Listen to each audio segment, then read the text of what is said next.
الحمدللہ رب العالمین والعاقبۃ للمتقین والصلاۃ والسلام علی سید الانبیاء والمرسلین وعلی آلہ واصحابہ اجمعین۔ فاعوذ باللہ من الشیطان الرجیم، بسم اللہ الرحمن الرحیم۔ وقضى ربك الا تعبدوا الا اياه وبالوالدین احسانا اما يبلغن عندك الكبر احدهما او كلاهما فلا تقل لهما اف ولا تنهرهما وقل لهما قولا كريما واخفض لهما جناح الذل من الرحمة وقل رب ارحمهما كما ربياني صغيرا۔ صدق اللہ العظیم۔ دوستو، اللہ تبارک و تعالی نے صاف صاف حکم دے دیا ہے کہ اللہ کے علاوہ کسی کی عبادت نہیں کرنی ہے، عبادت صرف اللہ ہی کی کرنی ہے۔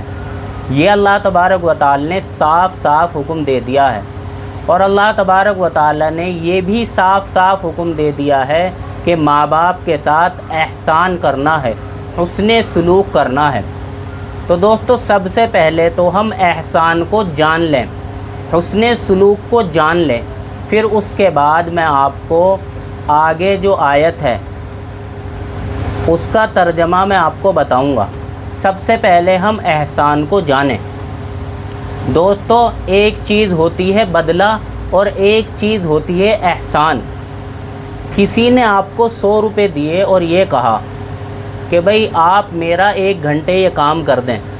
آپ نے 1 گھنٹے اس کے کام کر دیا، اس نے آپ کو 100 روپے دے دیے، تو یہ ہو گیا بدلہ۔ جتنے پیسے دیے اتنے کا کام کر دیا۔ ایک چیز ہوتی ہے احسان، کہ کسی نے آپ سے یہ طے کیا کہ میں 100 روپے دوں گا، آپ کو 1 گھنٹے کام کرنا ہے، لیکن دوستو آپ نے 1 گھنٹے کے بدلے آپ نے 1.25 گھنٹے کام کر دیا۔ تو دوستو اب جو آپ نے 15 منٹ آگے کام کیا ہے، یہ آپ کی طرف سے احسان ہے۔ تو دوستو احسان بدلے سے اونچا ہوتا ہے، اور اللہ تبارک و تعالی نے ماں باپ کے ساتھ احسان یعنی حسن سلوک کرنے کا حکم دیا ہے۔ تو بدلہ برابر کی چیز کو کہتے ہیں اور احسان اس سے اوپر کی چیز کو کہتے ہیں۔ تو اب ہم احسان کو سمجھیں۔ مثال کے طور پر ماں باپ نے اپنے بچے کو 20 سال پالا۔ اب یہ بچہ جب کمانے لگا، اس نے اپنے ماں باپ کو 20 سال تک اپنے پیسوں سے کما کر خدمت کری۔ تو دوستو یہ چیز ہے بدلہ۔ اب 20 سال سے زیادہ خدمت کرے، کما کے ان کے اوپر پیسہ لگائے 20 سال سے زیادہ، تو یہ ہے احسان۔ اسی طریقے سے دوستو ماں باپ نے اپنے بچے کے 20 سال تک کپڑوں کا دھیان رکھا کہ کیسی پسند کے اسے کپڑے پسند ہے ویسے ہی کپڑے پہنائے۔ اگر 20 سال تک یہ بھی بچہ ماں باپ کی پسند سے انہیں کپڑے پہنائے تو یہ بدلہ ہے، اس سے آگے پہنا دے تو یہ احسان ہے۔ اسی طریقے سے دوستو ماں باپ نے یہ خیال کیا کہ میرے بچے کو کیا چیز پسند ہے وہی چیز گھر کے اندر پکائی۔ اگر یہ بچہ بھی کمانے کے بعد 20 سال تک اپنے گھر کے اندر وہ چیز پکائے جو ماں باپ کو پسند ہے تو یہ ہے بدلہ۔ 20 سال سے بھی زیادہ پکوائے تو یہ ہے احسان۔ اسی طریقے سے دوستو ماں باپ نے یہ دھیان رکھا ہے کہ میرے بچے کو کون سا پھل پسند ہے۔ اگر بچہ کمانے کے بعد 20 سال تک ان کے پسند کا پھل لائے تو یہ ہے بدلہ، 20 سال سے زیادہ لائے تو یہ ہے احسان۔ اسی طریقے سے دوستو ماں باپ نے بچے کو اپنی زندگی کے اندر کتنی مرتبہ نہلایا ہے۔ اگر اتنی مرتبہ بچہ ماں باپ کو نہلا دے ان کے بیماری کی حالت میں تو یہ ہے احسان۔ اس سے زیادہ نہلا دے تو پھر یہ ہے وہ اتنا ہی نہلا دے تو بدلہ ہے، اس سے زیادہ نہلا دے تو احسان ہے۔ اسی طریقے سے دوستو ماں باپ نے اپنے بچے کے سر میں کتنی مرتبہ تیل لگایا ہے۔ اگر اتنی ہی مرتبہ بچہ ماں باپ کے سر میں تیل لگا دے تو یہ ہے بدلہ، اس سے زیادہ لگا دے تو احسان ہے۔ اسی طریقے سے دوستو ماں باپ نے اپنے بچے کو اپنی گودی میں بٹھا کر یا پڈی پہ بٹھا کر کتنی مرتبہ گھمانے اور ڈاکٹر کے لے گئے ہیں۔ اگر اتنی ہی مرتبہ اولاد اپنے ماں باپ کو گودی میں بٹھا کر ڈاکٹر کے لے جائے یا کہیں گھمانے لے جائے تو یہ ہے بدلہ۔ اس سے زیادہ اگر لے جائے تو اسے کہتے ہیں احسان۔ اسی طریقے سے ماں باپ اپنے بچے کو ان کی پسند سے